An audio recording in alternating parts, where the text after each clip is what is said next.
Bonjour à tous, mon nom est Paul Vachon, je suis le préfet de la MRC des Appalaches et nous sommes, au moment de l'enregistrement, le 14 octobre 2021.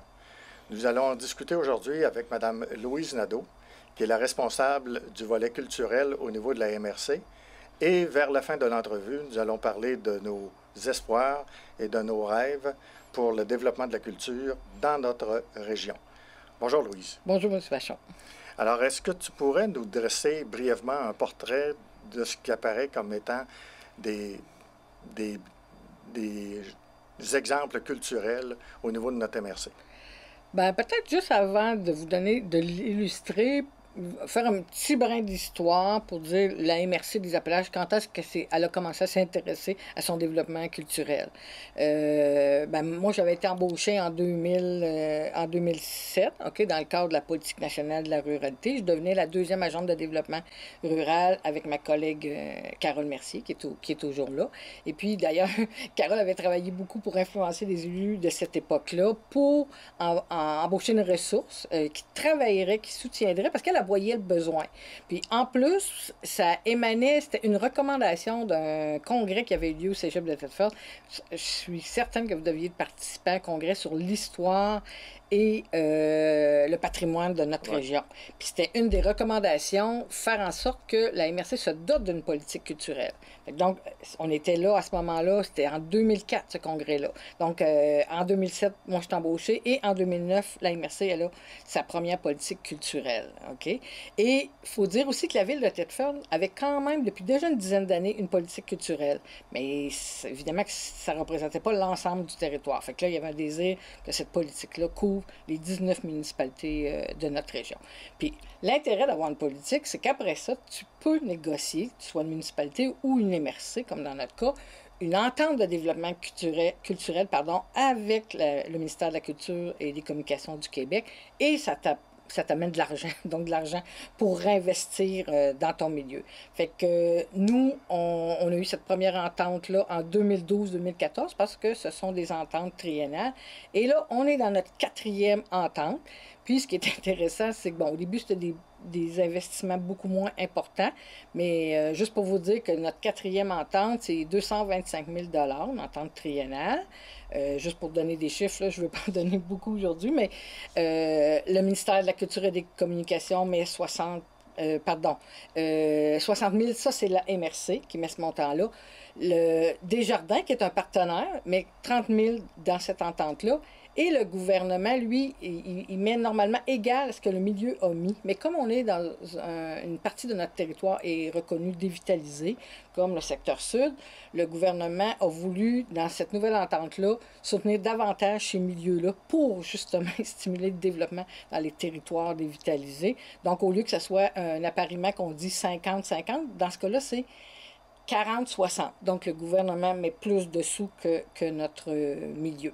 Fait que, donc, on veut favoriser le développement là, partout sur le territoire, puis particulièrement dans des milieux où il y en a très peu. Là. Ouais.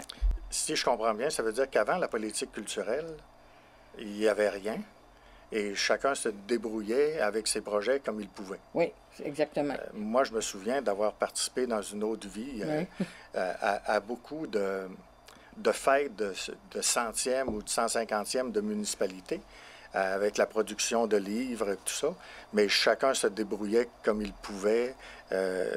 Ça nous prenait un arbitre bénévole, recueillir des fonds et tout ça. Donc, cette politique-là, sans nécessairement prendre des exemples comme ça, tend à soutenir des projets un peu partout sur le territoire de la MRC. Oui. Est-ce qu'il y en a quelques-uns qu'on pourrait identifier? C'est exact quand vous le dites comme ça, parce que dans le fond, l'entente de développement culturel, c'est devenu un levier pour notre milieu. Puis ce levier-là, il permet de soutenir des actions qui sont régionales, je veux dire régionales, là, toute la MRC, les 19 municipalités, ou de soutenir des initiatives du milieu. T'sais, un est aussi important que l'autre. Quand c'est des actions de la MRC, c'est moi qui est la porteuse, qui coordonne ces actions-là. Autrement, on a des fonds, OK? Puis il y en a un qui s'appelle le fonds culturel, il y en a un qui c'est le fonds scolaire culturel pour soutenir des initiatives dans le milieu. Donc, on redonne l'argent dans notre milieu. Puis, tu sais, dans cette enveloppe-là, il y a beaucoup de ça, là, OK? Même que, bon, puis notre nouvelle entente, on va toucher on a des préoccupations, bien, nouvelles parce qu'il y a plus d'argent, mais le loisir culturel jeunesse, OK? Je peux pas vous dire qu'est-ce qui va être fait là-dedans parce que c'est pas nous qui va le décider comme organisation, mais on a mis en place à la MRC un comité jeunesse. Ce comité jeunesse-là est en train de faire un plan d'action, OK?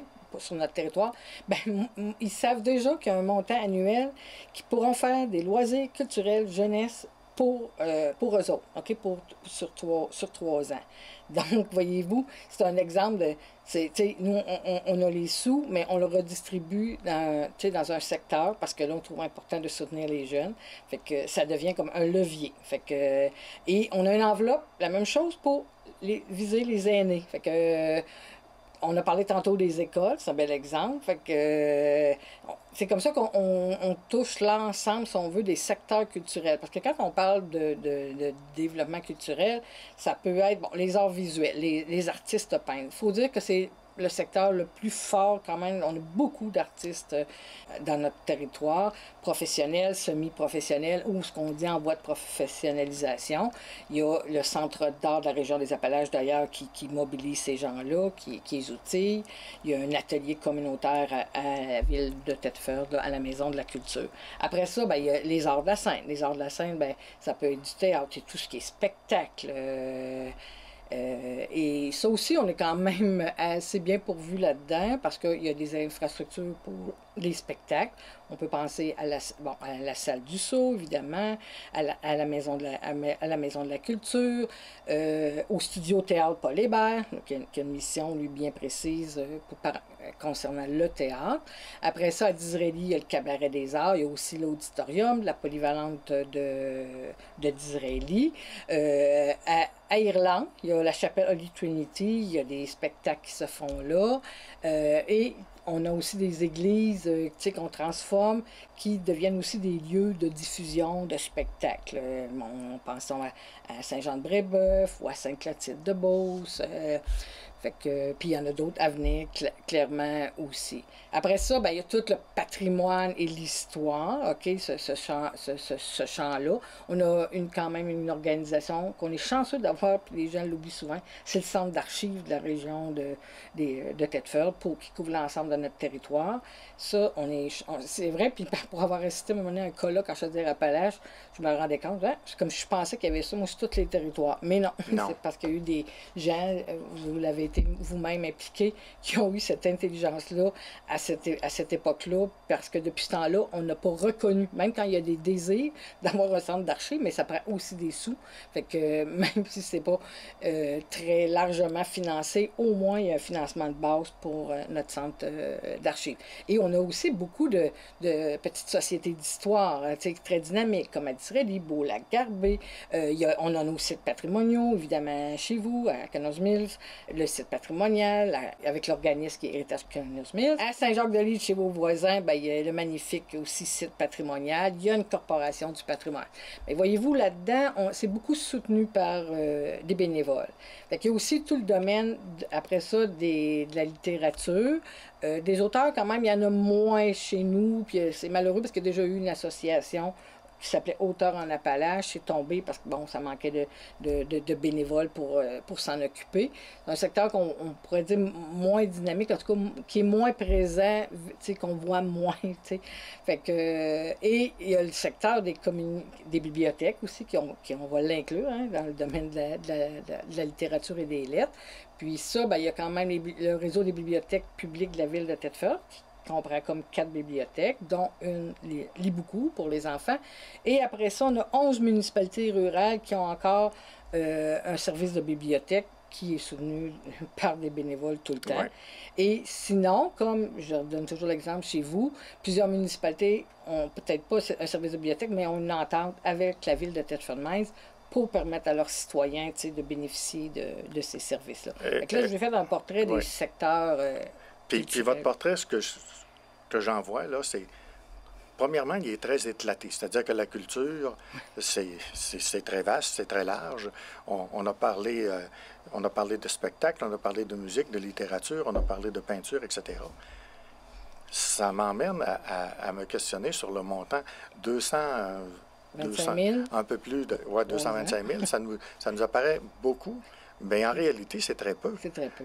Si on compare avec les budgets qui sont alloués, je comprends qu'il ne faut pas comparer avec la voirie, puis avec la santé, puis etc., mais quand même, la culture a toujours été une espèce de parent pauvre également. Tout à fait, tout à fait. Et ça, c'est un élément qui est quand même important parce que si je le relie à un autre volet, le volet touristique, ben quand on veut faire venir des touristes chez nous, il faut avoir quelque chose à leur montrer et quelque chose à leur dire. Les gens ne viendront pas dans notre MRC pour aller voir les 3 pouces d'asphalte qu'on a mis dans telle rue. Généralement, c'est pas ça qui est attirant. Ce qui est attirant, c'est ce qu'on va faire. Et puis souvent, ça va se refléter dans les loisirs. Je pense aux 3 monts à Coleraine, ou le mont Adstock à Thetford Mines, ou la marina d'Israéli. Mais si on est capable de rattacher ces attraits-là, très importants avec la culture, c'est là qu'on sera gagnant. Oui. Moi, je me souviens qu'à Kinross Mills, on a déjà fait venir j'appelle ça un régiment, là, mais des gens qui jouent de la cornemuse pour montrer notre héritage. Alors, si on est capable, dans chacune des municipalités ou dans beaucoup de municipalités, offrir un aspect culturel qui nous est propre, on sera toujours gagnant avec une chose comme celle-là. Puis vous nommez des infrastructures. Vous avez parlé d'Israéli, il y a une couple d'années, là, puis ils ont refait leur parc. On a parlé de la marina. Bien, ces lieux-là, tous ces lieux-là aussi, si on a des beaux lieux, il faut aussi les animer. Oui. Puis je sais, il y en a eu des spectacles là, qui ont eu lieu là. C'est sûr qu'on faut faire une parenthèse des 2 dernières années à cause de la pandémie. Par contre, on s'est aperçu que le plein air permettait la tenue d'activités culturelles parce qu'on est dans un lieu ouvert. Fait que moi, je pense que c'est une voie d'avenir, puis on va le voir de plus en plus. Puis tu sais, quand on dit des fois qu'il y en a qui ont eu des idées géniales durant cette période-là, il y a le fameux autobus qui a été transformé là, par des jeunes de notre région qui se promènent. Moi, j'étais dans Bellechasse l'autre jour, ils étaient tous fiers de nous dire qu'il allait avoir un spectacle, qu'il allait se promener dans Bellechasse avec le... Je dis, hey, c'est de chez nous! C'est une initiative de chez nous. Oui. Mais c'est ça intéressant. Puis je pense qu'on va le voir de plus en plus. Les parcs, les municipalités ont investi beaucoup dans les 20 dernières années dans leurs parcs. Bien, maintenant, tu as des belles infrastructures, il faut que tu les animes aussi. Ça aussi, c'est important. Puis tantôt, on a parlé de l'exemple des églises. Bien, c'est la même chose. Quel que soit le lieu qu'une municipalité a, il faut qu'elle ait le souci de l'animer. Ça peut être pour faire des expositions, ça peut faire des ateliers citoyens pour les gens, pas nécessairement pour amener les touristes. Par contre, oui, dans certains lieux, ça se prête bien, puis là, il y a comme un intérêt pour les touristes. D'ailleurs, on parle de plus en plus, puis je pense que on va l'entendre parler de plus en plus dans les prochaines années, de la mise en valeur de notre patrimoine minier. À la MRC, on a fait un projet, parce que quand je dis nous, c'est toujours pour parler de l'ensemble des ressources de notre milieu. C'est sur une plateforme numérique, où on peut voir dans chacune des municipalités les lieux patrimoniaux les plus intéressants qui ressortent. Évidemment qu'il y a des places que c'est facile de deviner. Ça va être quoi? Puis il y a parmi ça, aussi notre patrimoine minier. Puis on voyait que les touristes avaient comme un intérêt pour aller voir les fameux lacs turquoise. On n'a pas le droit, puis ils vont dans l'illégalité. Fait que là, on s'est dit, comment on pourrait permettre aux gens de vivre ça, autant localement que les touristes? C'est là qu'on a décidé de faire un projet où on a fait des vidéos 3D sur 4 sites miniers de notre territoire, où on se promène au-dessus des sites, fait qu'on peut les voir, les beaux lacs turquoise, mais aussi sur l'ancienne mine de la Carré, là, à Sacré-Cœur de Jésus, on peut même entrer dans les anciens bâtiments. Fait qu'on peut pas le faire autrement, ça. Ça, c'est impossible, puis ça le sera toujours. Mais là, on fait cette visite-là virtuelle, puis ça, ces 4 petites vidéos-là, ils sont au musée minier. À l'accueil du musée minier, on peut y aller, c'est gratuit. On met évidemment les casques de réalité virtuelle, puis on peut visiter nos sites miniers. Puis, dans le fond, aussi, puis on ne sait pas comment ça va évoluer, mais on voit que le numérique nous permet aussi, puis ça va être un outil extraordinaire pour le développement des arts et de la culture, le numérique. On a encore de la misère à l'imaginer, parce que moi, je pense qu'on est dans les premiers balbutiements de ça aussi. Ouais. Je pense que oui, parce que il y a beaucoup d'amalgames qu'on peut faire avec notre différence au niveau de notre MRC. C'est une MRC qui est assez particulière. On a une ville-centre avec un paysage minier, puis on a des montagnes, puis on a la région des lacs. Mais tout ça a développé une culture particulière aussi. Et c'est intéressant, le patrimoine nous permet de mettre en valeur ces éléments-là et permet d'échanger. Et ça, je pense que c'est une perspective d'avenir.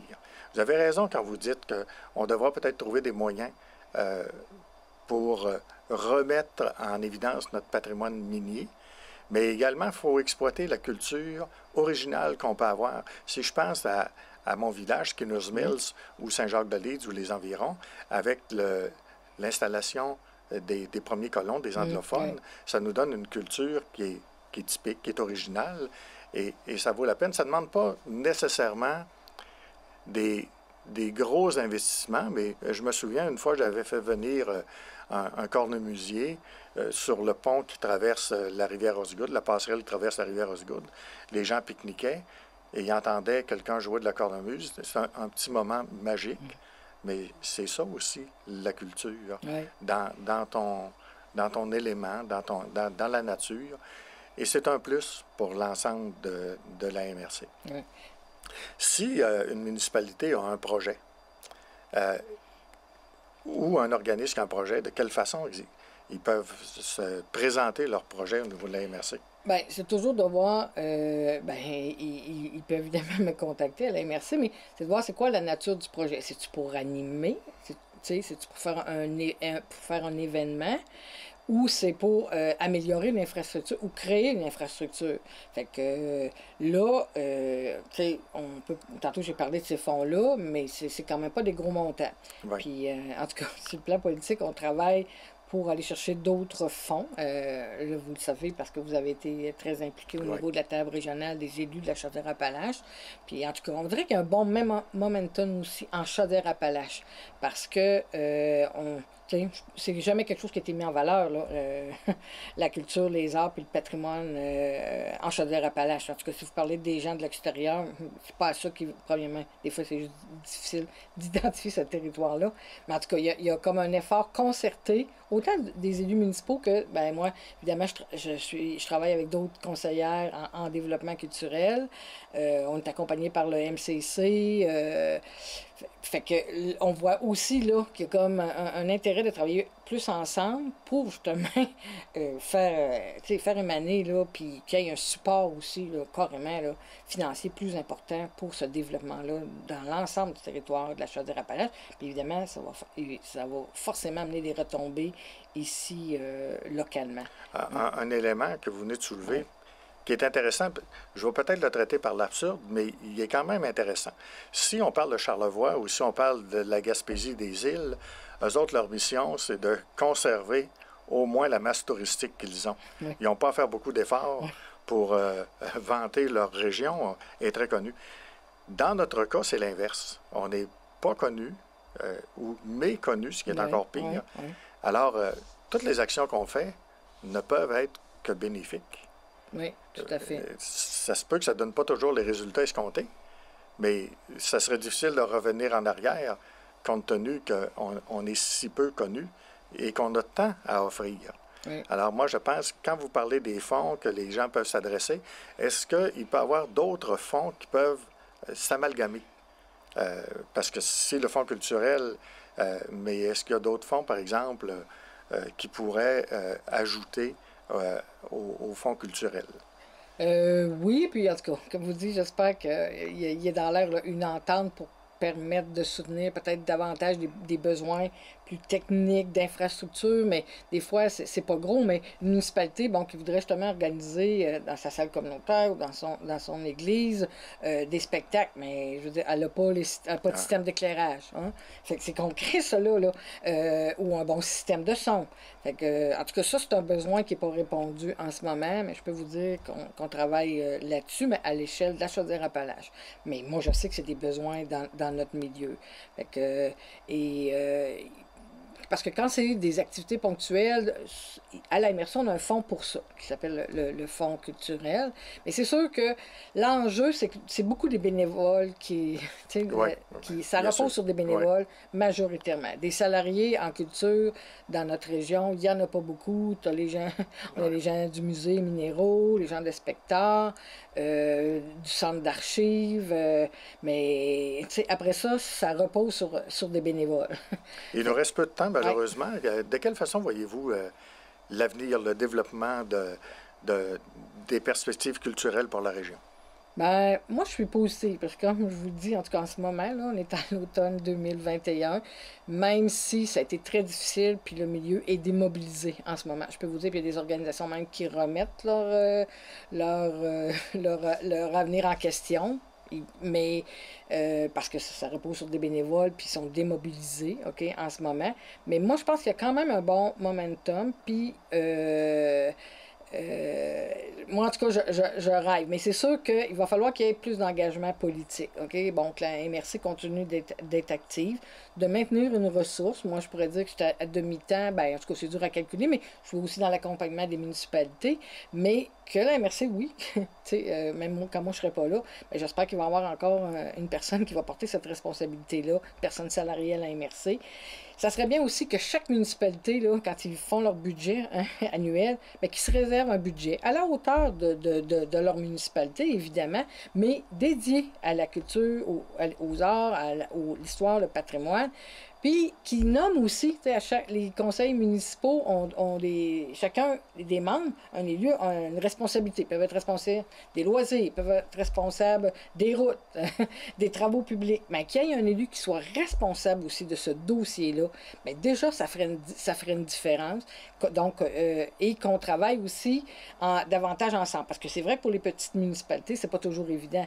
Mais vous l'avez vu dans votre municipalité, vous avez une ressource qui anime le milieu. Bien, c'est inouï comme la municipalité s'est développée parce que, puis elle peut supporter les bénévoles aussi. C'est ça qui est important. Fait, puis d'aller chercher des sous, parce que oui, il y en a des leviers ailleurs, mais ça prend des gens. Puis quand ça peut pas être juste une directrice de municipalité qui fasse tout ce travail-là. Mais par contre, dans certaines municipalités, on est trop petits. Alors, pourquoi qu'on n'aurait pas des ressources en loisirs partagées? 2 ou 3 municipalités. En Beauce, ça se fait beaucoup. Chez nous, il n'y a pas encore d'exemple à ce niveau-là. Alors, je comprends qu'il faut convaincre. Oui. Il y a quand même des éléments, je vous dirais, nouveaux qui arrivent, sont collatéraux. Je pense au programme MADA, Municipalité Amie des aînés. Puis il y a également un autre programme, Municipalité pour les familles. Là. Et ces programmes-là permettent d'aller interroger la population par un sondage. Or, on vient de le faire chez nous, là, à Kinners Mills. Et les gens nous répondent au niveau des besoins, mais les besoins culturels reviennent beaucoup dans ça. Aussi. Et ça va apporter de l'eau au moulin pour dire au monde municipal, notamment aux conseils municipaux, effectivement, de réserver des enveloppes pour le développement de la culture. Les gens ne peuvent pas être toujours sur Internet, sur les réseaux sociaux. C'est pas un développement de la culture, ça. On le voit surtout dans la période difficile qu'on vit présentement, que les réseaux sociaux ne sont pas nécessairement les meilleurs amis du monde pour développer l'empathie puis développer le respect. Les gens ont besoin de contact. Ils ont besoin de voir des choses qui vont les surprendre, les étonner. On est peut-être rendu là. Oui. Puis vous allez voir, on va entendre parler de plus en plus de médiation culturelle. La médiation culturelle, c'est quand c'est le citoyen qui est au cœur d'une activité, d'une animation. Puis on a travaillé sur une fresque, un projet porté par 2 artistes de chez nous, Francine Blanchet, Annie Rodrigue, et il y a eu des ateliers dans toutes les municipalités où les citoyens ont été appelés à créer. Puis je sais, moi, j'ai participé comme citoyenne de Thetford-Mines au dernier atelier. Puis je me suis dit, bon, ben, je vais aller là pour voir, surtout que je suis impliquée un peu, mais un coup qu'on est là, on a envie de le tenir, tu sais, Ouais. puis d'y collaborer. Puis il y avait toutes sortes de gens là, puis il n'y avait aucun artiste, à peu près pas, là. C'était majoritairement des citoyens qui ne sont pas nécessairement à l'aise avec un pinceau, mais on avait tous envie d'y prendre part et d'échanger avec les autres. Fait que c'est vraiment, la médiation culturelle, c'est la rencontre de la culture et du social. Puis moi, ça me rejoint beaucoup parce que j'ai travaillé longtemps dans le milieu justement communautaire. Puis je pense que la culture, c'est un élément important pour le développement des milieux. Et c'est ce qu'on dit d'ailleurs de plus en plus, pour la qualité. En fait, vous venez de nous décrire un trait d'union entre les municipalités. C'est malheureusement tout le temps que nous avions. Merci beaucoup, Mme Nadeau. Je pense qu'on a maintenant un éclairage complet sur la politique culturelle de la MRC. Merci. Au revoir.